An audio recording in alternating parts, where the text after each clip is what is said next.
মৃত্যুর উৎপত্তি কিভাবে হয়? ব্রহ্মা যখন জীবকুল সৃষ্টি করেন তখন মৃত্যু বলে কিছু ছিল না। এর ফলে কেবল জন্ম হতে থাকে এবং কারো মৃত্যু না হওয়া পৃথিবী ভরে যায় জীবে। এতবার বইতে গিয়ে পৃথিবীর অবস্থা সঙ্গীন হয়ে পড়ে। তা দেখে ব্রহ্মা নিতান্তই চিন্তিত হন এবং স্বয়ম্ভু নামক এক মনু সৃষ্টি করেন।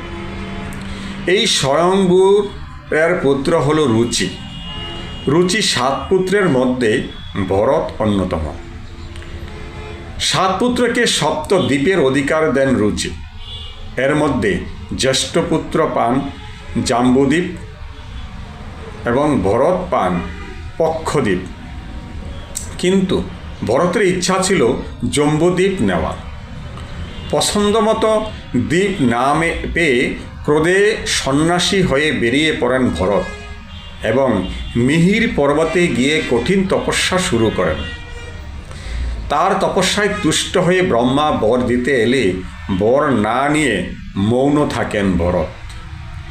বারবার অনুরোধ করার পরও ভরত মৌন থাকায় ব্রহ্মা ভীষণ রেগে যান এবং ব্রহ্মার চোখের আগুন থেকে এক ভয়ঙ্কর দৈত্যের জন্ম হয়। সেই দৈত্যের কারণে পৃথিবীর ভার আরও বৃদ্ধি পায়।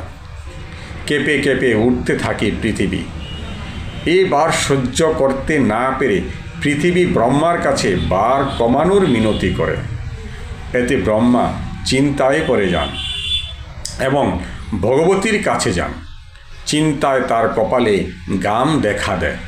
সেই গাম থেকে জন্ম হয় মহাভয়ঙ্কর মৃত্যুর।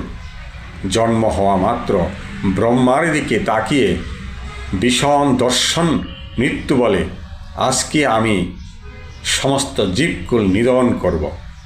তখন ব্রহ্মা হেসে বলেন, ক্রোধ সংবরণ করো, জম্বুদ্বীপে যাও, তারপর ধর্ম অধর্ম বুঝে সবাইকে দণ্ড দাও। সেই থেকে পৃথিবীর জন্ম মৃত্যুর সহাবস্থান